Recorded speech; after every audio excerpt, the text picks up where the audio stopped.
Welcome to Angels Among Us, the podcast where we share real stories of angelic encounters. Each episode, you'll hear firsthand accounts of divine protection, guidance, and miraculous interventions that remind us we're never truly alone. Whether through a whisper of comfort, an unseen hand of protection, or an unmistakable presence, angels are closer than we think. Join us as we explore these powerful experiences of angels, both seen and unseen.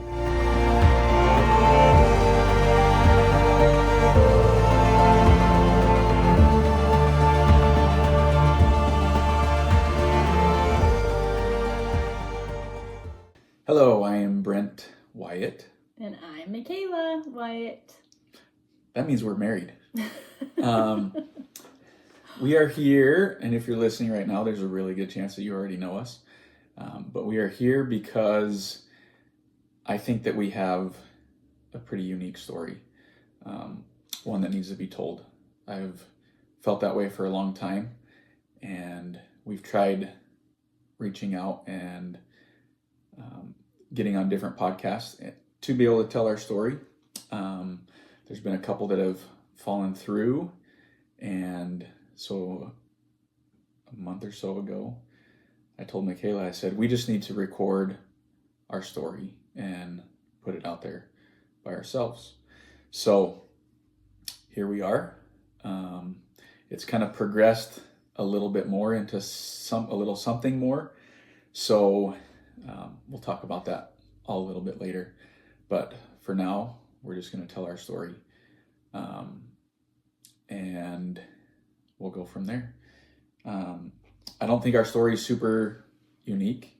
I hope that everybody's able to kind of look back and reflect on their own lives and think that they have a pretty cool story also. And that's kind of our goal in all of this with what we're going to be doing, is to help others to be able to see that you're really special and that you have a story that others need to hear. So here we are. This is all kind of new to us and unique. And if you're listening to it, that means that it's available on podcast. And so that's kind of a little hint as to where this is going. So, but we can explain more and talk more about that a little bit later. So we'll start out kind of from the beginning. We met in high school. We were young and skinnier. We'll say less mature. How about that? There you go. Lots of gray hairs too. Yeah, Mikaela told me yesterday that I got a haircut, and she's like, wow, you have a lot of gray hairs. I like it. I think that it's cute. Yeah. Plus, throughout this whole thing, you're going to get a whole lot of just us kind of talking back and forth. And we want to kind of show you what our relationship is really like, aside from the slapping here and there. Oh my gosh. Just kidding. Okay, there won't be any of that. There's never any of that. But you'll find out his humor is, pretty special. Yeah. Okay, so we met super young, and to be honest, I'll speak for myself here. I fell in love very, very quick. In fact, I told her I was falling in love with her the very first night that we actually hung out. And if you're watching this, you can see why I fell in love so quick. Whatever.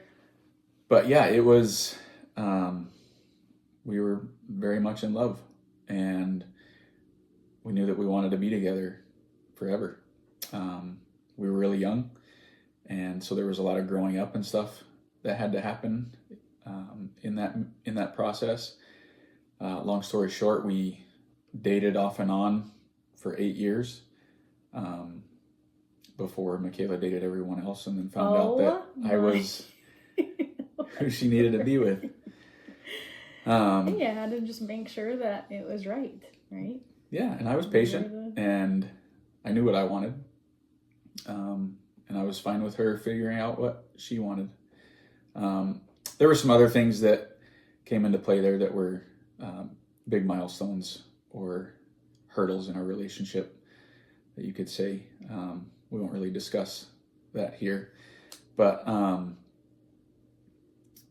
so 8 years off and on, I was playing baseball, traveling the country, really. And Mikaela, we got married the last 2 years while I was playing professional baseball. And so she was able to travel with me the last couple years. And by the time we finally got married, I was 26, I think. Yeah, because I was 24. Yeah. I had just turned 27 then. You were 24. Anyway, that doesn't matter. But so we had dated each other for a long time, right? We knew each other really, really well. One of the benefits of us dating as long as we did was that we really kind of molded each other into who we are, right? You do a lot of growing up from the time that you're 18 to 26, 27. And I wanted to be who Mikaela wanted me to be, right? Who she needed me to be. And I think for her, the same thing. I think that's really important in a relationship is I want to be who I want to be, but I also want to and need to be who she needs me to be. And I think that's something that has really helped our relationship as we choose each other every day, every other day. Just kidding. No, I was pretty stubborn when I was younger, though. I didn't necessarily choose Brent all the time. I like to choose myself, and that's why it took so long for us to finally get married. But yeah, we won't talk about that. That's for a different story. Yeah. So we got married. We were traveling the country. I was playing baseball. We had talked, ever since we were first dating about our kids, right? We had names picked out very early on. Well, we'll say she had names picked out. I had little say in those. But no, it was something that we always discussed. We knew that we wanted a family. We hoped for a big family, big-ish. Not as big as the families that we're from, but we talked very early on that we wanted 4 kids.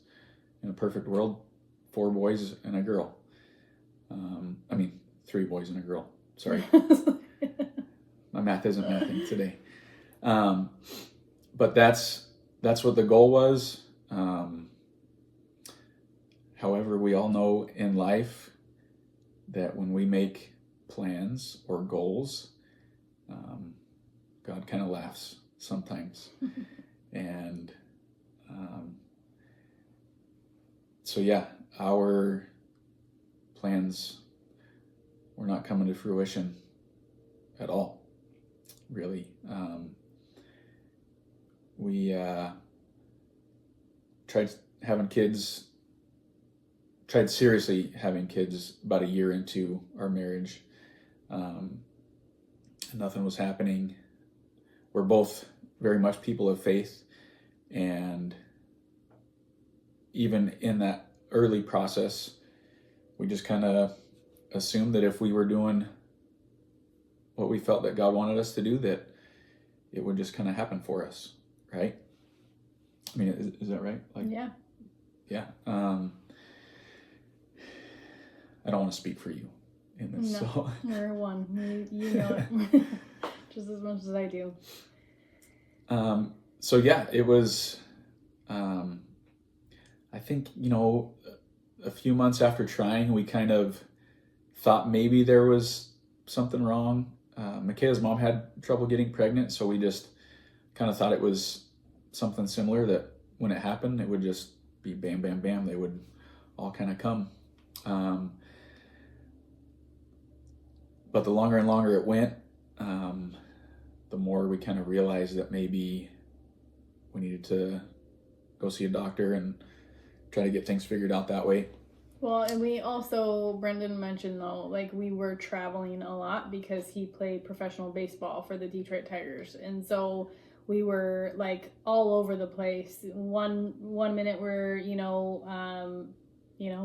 cross country, and then the next we're back home, for 6 months. And so we never really had that steady flow, and we would go to one doctor while we were, in Florida, and then the next we were back in Washington, for 6 months. So it was there was no real consistency. Yeah, there was no real consistency. And so we also got a little sidetracked because, living in that world and traveling and him playing baseball and me, on the side, just trying to, work here and there. Like it did take us, some time to really focus and take it seriously. So not that we weren't taking it seriously, it just wasn't a huge concern. Yeah. Early we just on. had faith that it would happen, and in God's timing, and we were also young and having fun and traveling and making new friends and very happy. Yeah. Very happy. So my baseball career ended, and we moved back home. We were kind of trying to figure out what we were going to do, and decided to go back to school and kind of get going on the career path, right? The long-term career path. And in doing that, we saw more doctors. We were in Rexburg, Idaho, and we had a doctor who was very highly recommended. And we went and saw him, and I think the first visit, he told you he'd get you pregnant. Yep. Right? Oh, yeah. And I've had many since. Yeah, and that was... it kind of rubbed us the wrong way, I think. Just his... I mean, obviously we wanted doctors that were confident and stuff, but in a way he made us feel like there really wasn't anything wrong and nothing to worry about. And so that was kind of reassuring, but at the same time it wasn't very realistic at the time. And he didn't really run all of the proper tests that needed to be done. He just kind of took a quick glance and was very confident in his abilities. And we were young and didn't really know much. We'd never really known anybody super close to us that had gone through infertility issues. So that was, we were kind of navigating our own path as far as that goes. Well, and social media wasn't where it is now, and now you can find it anywhere and all the information, and go on Facebook and and reach out, and you can have dozens of people that have been through the same thing that you're going through. It wasn't really like that for us then. And again, we were just we still just had faith, and we just knew that God would take care of us and give us a baby. And the doctors were just here, put you on Clomid and you'll be fine. And, just a lot of promises that we were like really hopeful for, and the medications that I would have to be on, it was terrible and really hard on, mentally and physically, and, the pain of all of it. And yeah. So that was like the Band-Aid, here, let's just give you some medication and, not really dig into the problem and the solution. So we went through that a lot. 1 year turned into 3, and then 4, and then 5. And we knew there was really seriously issues. And in that process too, we weren't in Rexburg for a super long time. We had moved to the Tri-Cities in Washington, where we are now, and had gotten with another doctor. And he finally did some more significant tests, right? Deeper tests. Mm-hmm. And we had found out more of the issues of what was going on. Do you want to explain Yeah. But He basically, it was the first doctor that had really honestly diagnosed me with anything, because for so long it was so frustrating. Like Brent said, like every doctor had said, oh, there's nothing really wrong, it's just timing. And so this doctor had ran the proper test. I went through so much testing, and testing my levels. And so we found out, long story short, that I have what's called poor ovarian reserve. So if I am ovulating, it's like a hamster in a hamster wheel. You're just spinning like out of control. her ovaries. And my ovaries. And so, but nothing was really producing. So my ovaries are like overworking themselves, but nothing's really like dropping when it should. And then also for a woman my age at the time that I was tested, I had less than the normal amount of eggs, and also the quality of my eggs were poor. So I had everything stacked against me. And we tested Brent, and he was like well over the amount that he should have been. So that's a little joke in our family, but I'm pretty much more manly than any man basically. Whatever. So anyways, but yeah, it was a really hard thing to hear. And I think that as a woman, that is definitely something that you don't want to have to go through, especially knowing Brent for so long. I remember when we first started dating, and I knew that he was going to be the best father. Try not to cry, but you'll see a lot of me crying. But I knew that he was going to be a great father. I knew that that was a sight that I always wanted to see, because he's just a natural born coach and leader and teacher. And I just knew he would be an amazing father. And so to not be able to give him that one thing that I knew he would be so amazing at was heartbreaking. It still is to this day, even though we've been blessed so much. But he never once made me feel like it was my fault, never once. And that's, I think, why we have stayed strong through these trials, and why we want to share our story, because not everyone is as fortunate as us. And yeah, I don't know if I'm missing anything else that you wanted to. Well, in that, I mean, share. I think couples that go through infertility, when you finally get answers as to why, whether it's the wife or the husband, I think, like in my shoes, there was a part of me that was wishing it was me, right? I didn't want her to bear all of that. And I knew that she did. And I know that it was extremely difficult for her, and having to see her go through that month after month after month.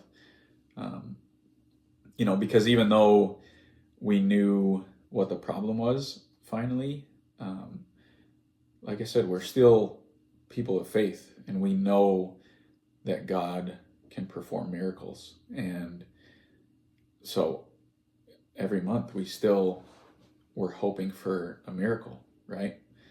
And I think when you have that hope, and when you're still hanging on to that hope, it makes every single month almost harder and harder and harder. And like I said, we are people of faith, and we go to a church. We go to the Church of Jesus Christ of Latter-day Saints, and it is very family oriented. And we fully believe that God's plan is a plan of a family. He created the family unit, and for us, we had our family, right? But we'd go to church every week, and we're learning different lessons about, the family, and different roles of a father and a husband, and roles of a mother. And it was difficult to go to church every Sunday. And, I'll be honest, there was lots of different points in our relationship and our marriage that we kind of asked each other, is it worth it? We're doing everything that we believe that we should be doing for God, everything that He's asking us to do, but He's not giving us what we want. And looking back now, that's such a selfish and immature thing to say or think, but I know we're not alone in thinking like that. And I fully believe that it's okay to think that way. And in doing all that, we never lost faith in God. We never stopped talking to Him. I think our prayers could have been better and more frequent, for sure. But it's hard when you're in those moments and you're bitter and angry with God. And fortunately for us, we never got angry with each other. Infertility is something that can definitely put a wedge between couples, and it can tear them apart. For us, I think it pulled us closer together, and I really think that it made our relationship with our Father in heaven better. Even though, like I said, that was a little bit of a roller coaster, right?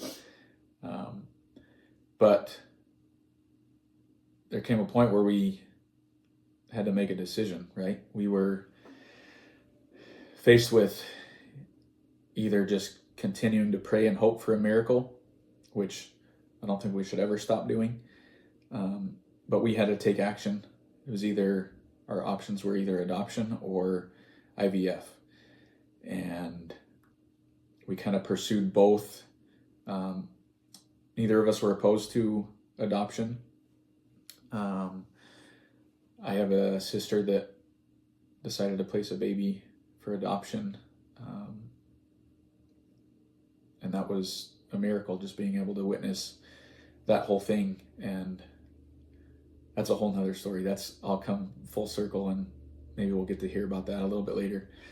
A true blessing, for sure. That's her story to tell too. Yeah. That's not for us. But so we weren't opposed to adoption, but initially I don't think that was our first desired option. We desperately wanted a little Brent and Mikaela, and as I think everybody does. But again, looking back, that's kind of a little selfish way of thinking, and you'll see why a little bit later. But so we decided to pursue IVF. As many of you know, I'm sure IVF is very, very expensive, and we were young and didn't really get a career started for quite a while, just because of my pursuits of a big league career. I failed miserably. Yep, right. Just kidding. Well, I'm not kidding. I didn't make it to the big leagues. But so yeah, we were a little kind of behind the eight ball. We didn't have money for IVF. We started doing some fundraising and saving, and it took quite a while to be able to get basically $30,000 set aside for that.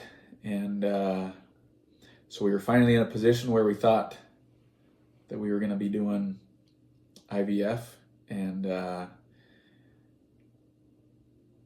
we get a phone call about a possible adoption.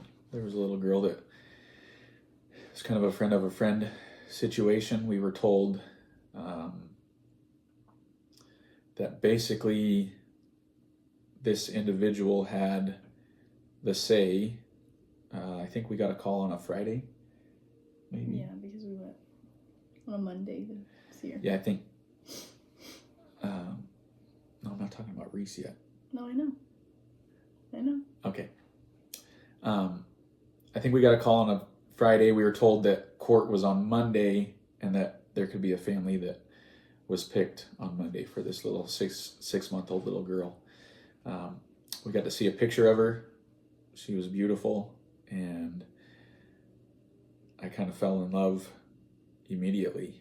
That was the first time in the whole process where I had kind of let my guard down. Forever, I just felt like I needed to be the support for Mikaela and be there for her and be the strong one. And then we find out about this. And there was other times that we got calls, all the time that somebody knows somebody and they might need this and that. But this was the first one that it was like, this could be real, this, the possibilities were right there. And tangible. Yeah, we went and met with this individual, and the meeting went really well. She made us feel like we were basically gonna have a baby in a few days. And we were, again, young and naive. We didn't know how any of this stuff works, and we don't need to go into super deep details about things that were said or whatever, but we basically felt like we were gonna have a baby. So we went out and got the baby room ready. Mikaela was a massage therapist on the side, and so she had her massage room. So we had to strip all of that, painted the walls, got a crib. Painted it from like a dark green to a bright pink or baby pink. For this little girl. Asked friends for cribs and dressers and donations and... Yeah, so in a matter of 24 hours, 48 hours, we had this room ready for her, and we got a phone call. I think would have been on a Sunday, so the day before there was supposed to be court, and we were told that she was going to go to somebody else, and that was crushing. I don't think I've ever seen Brent. That's probably one of your lowest moments I've ever seen you. Couldn't eat, couldn't sleep. I cried in ways that I'd never cried before like that. I didn't know, I'd never experienced that kind of hurt. And I think for once, that was the first time that I really could experience what it was like almost monthly for Mikaela. And that's terrible. I experienced it one time, and I know that she's experienced that same pain and hurt time after time after time. Maybe not every month, but there's certain months, where she's maybe a little bit late, and she gets her hopes up, and then a couple days later just crushed, right? And so that, as a husband, that is heartbreaking to have to see her go through that. And for the first time I experienced it, and I think that's partially why I was in such a funk, was because I realized that this is what Mikaela deals with. For the first time, my walls were down, and I thought I was going to be a daddy. And and I think we both kind of mourned in our own way sometimes. We were definitely there for each other. That was the first time that I think, Mikaela, you had to kind of be Yeah. in my role.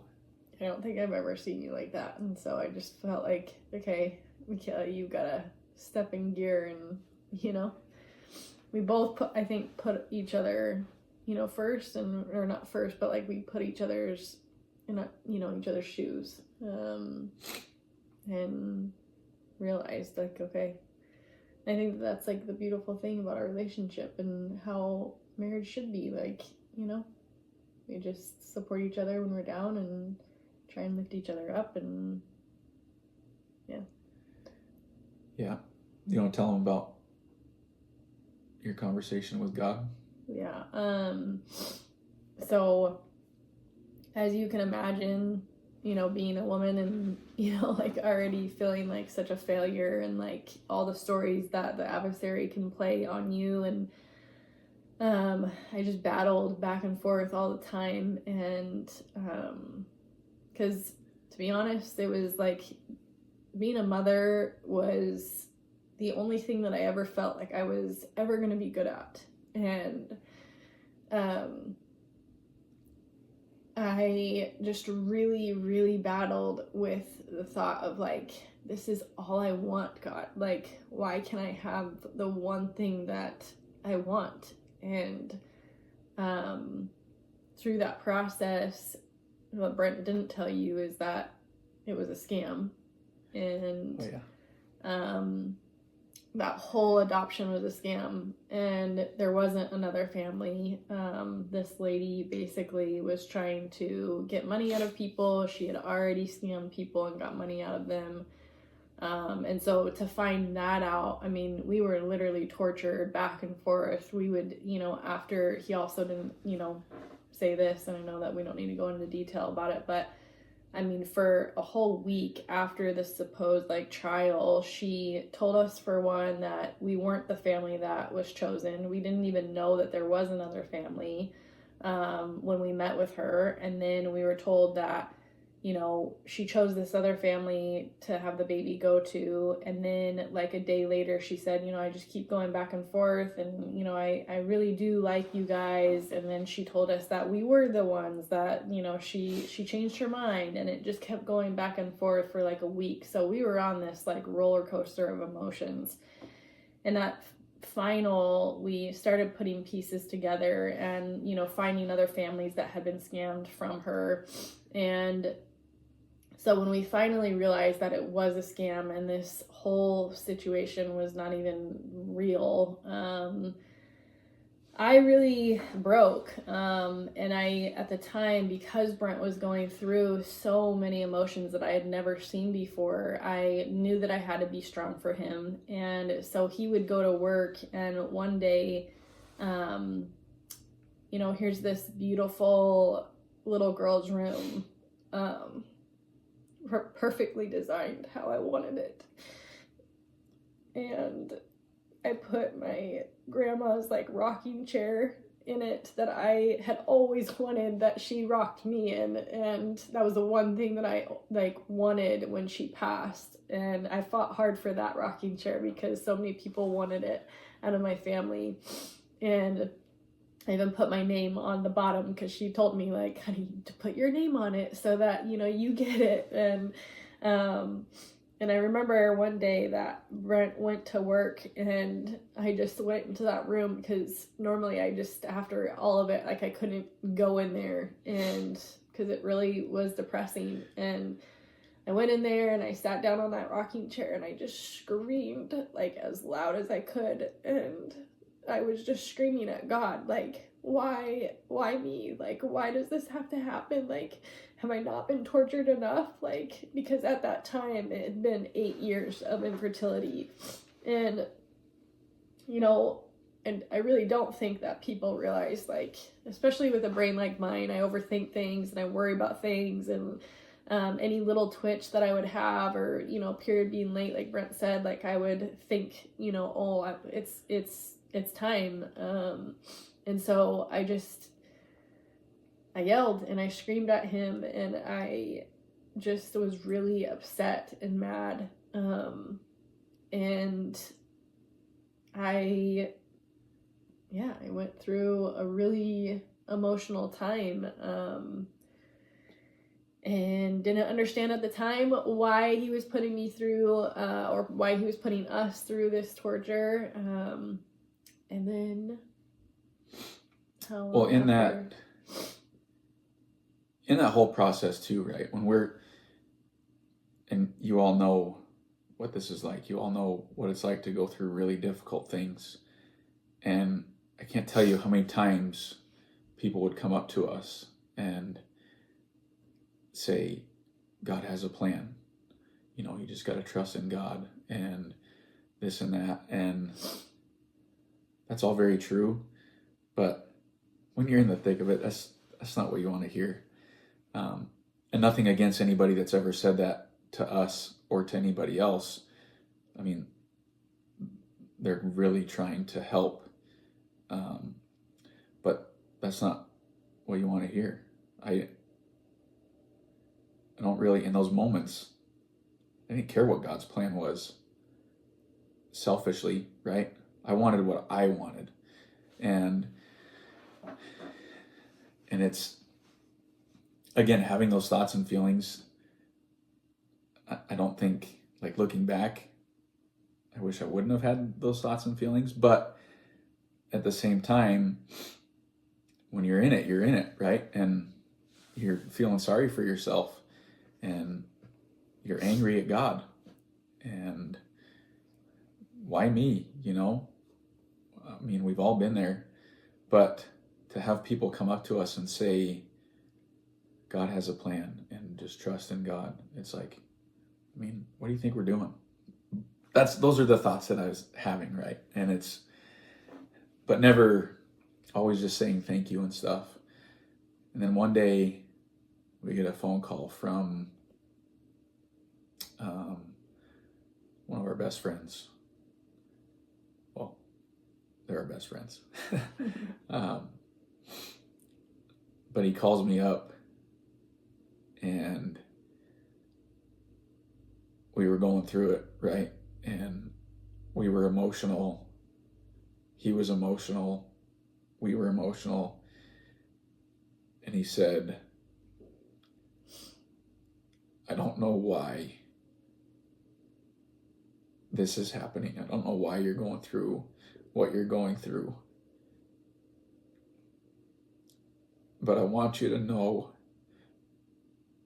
that I'm sad with you, that I am mourning with you, and I'm here for you.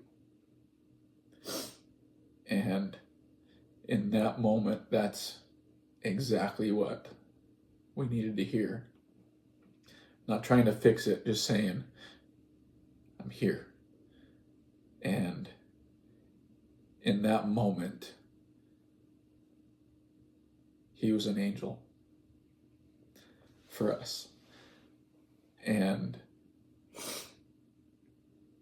I don't know if God prompted him to say what he said, but that's exactly what we needed to hear in that moment. And I never forgot that, and I will never forget it. That comment in that moment changed my thought process.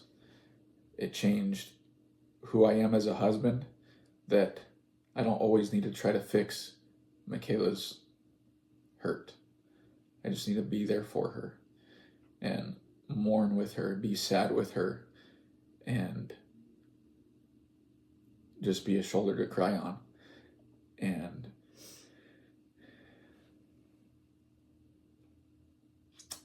I'll never forget that. That's exactly what we needed.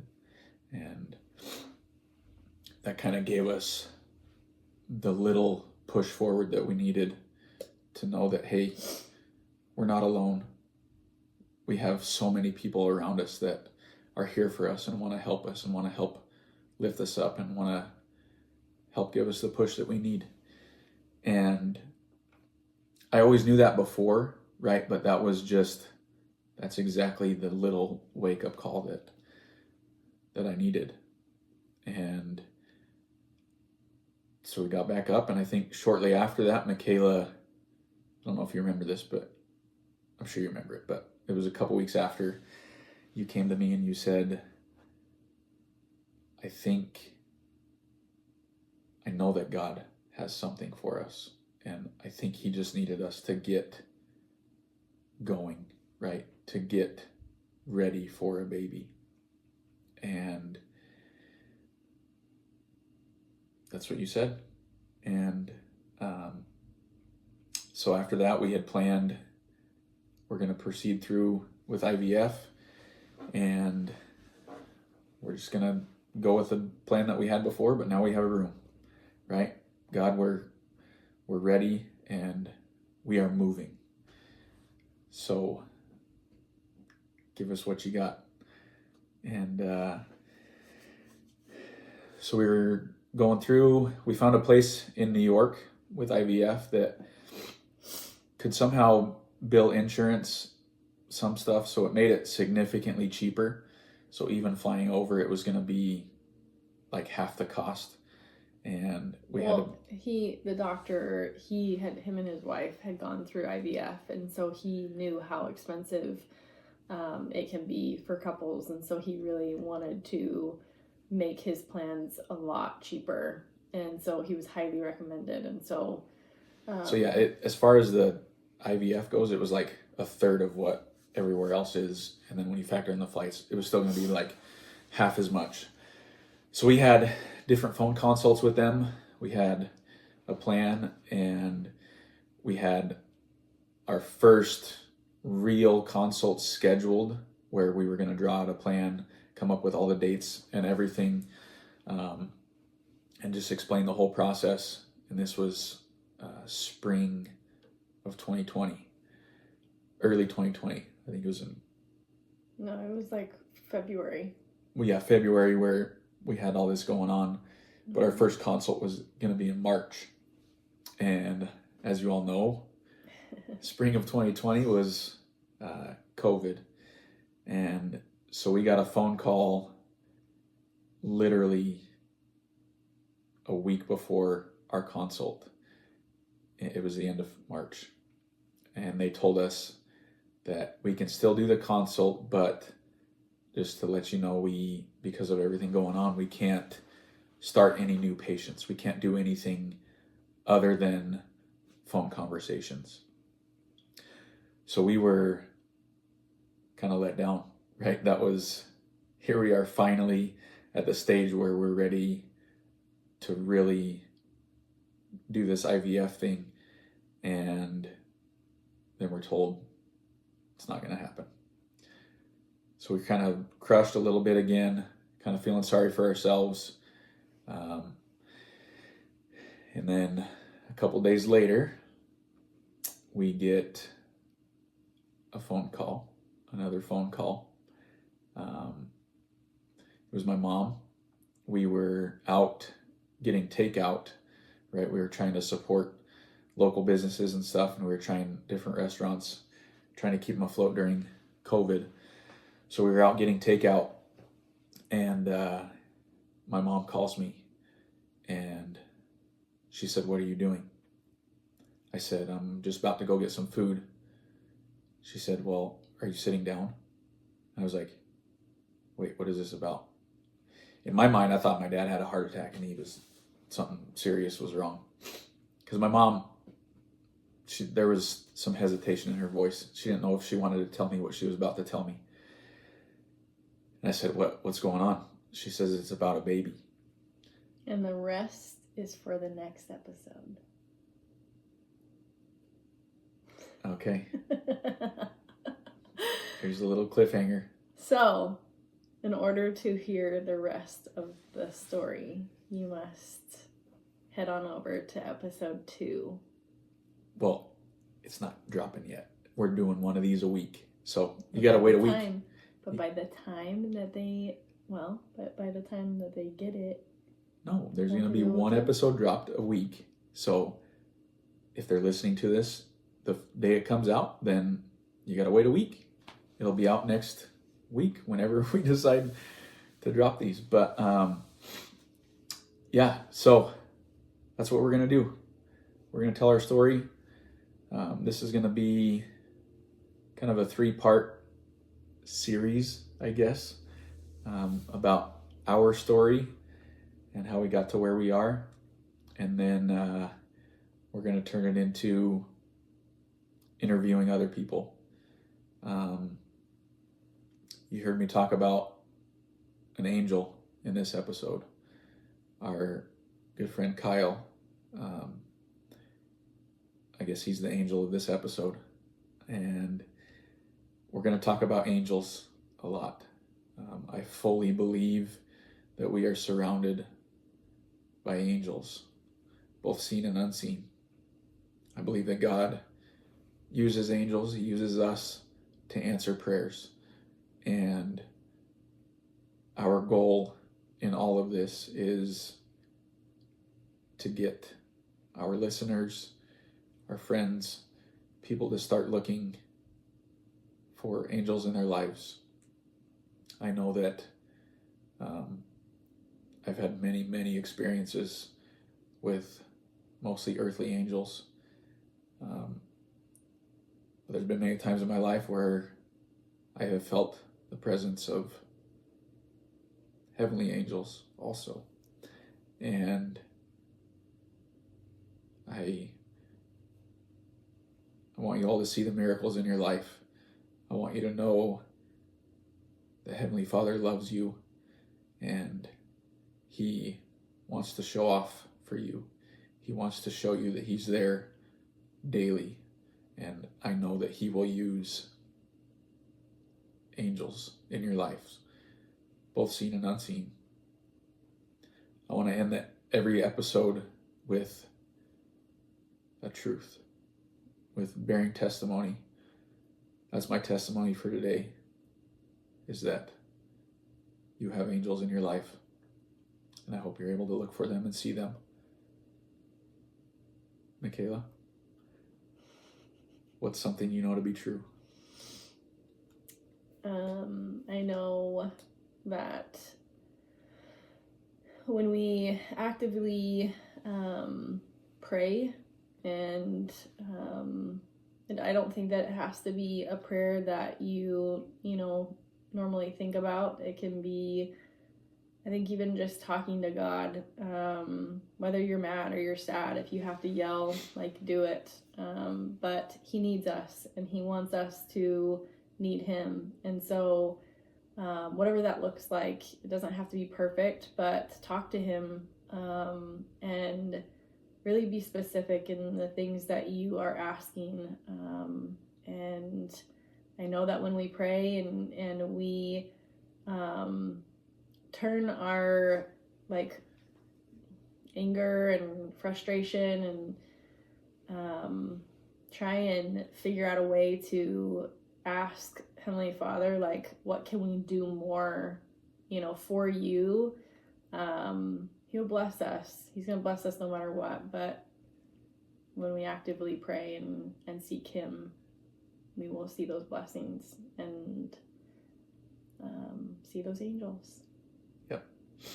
And on another note, on top of what she just said, I fully believe that being angry with God is a way that we exercise faith. I don't necessarily think it's a good thing to be angry with God, but he would rather you yell at him than not talk to him at all. So that's a way to exercise faith. Well, I'm so excited to start this journey. I hope you'll stick around. If you know anybody that has a story that needs to be told, if you have a story that needs to be told about angels, seen or unseen, let us know. And we'd love to talk with you and interview you and get you on the show. We're excited. This is brand new for us, but we're excited to see where it goes. And we fully believe that this is something that Heavenly Father has put in our path to get going. So again, we're excited. We hope you stick around. See you next week.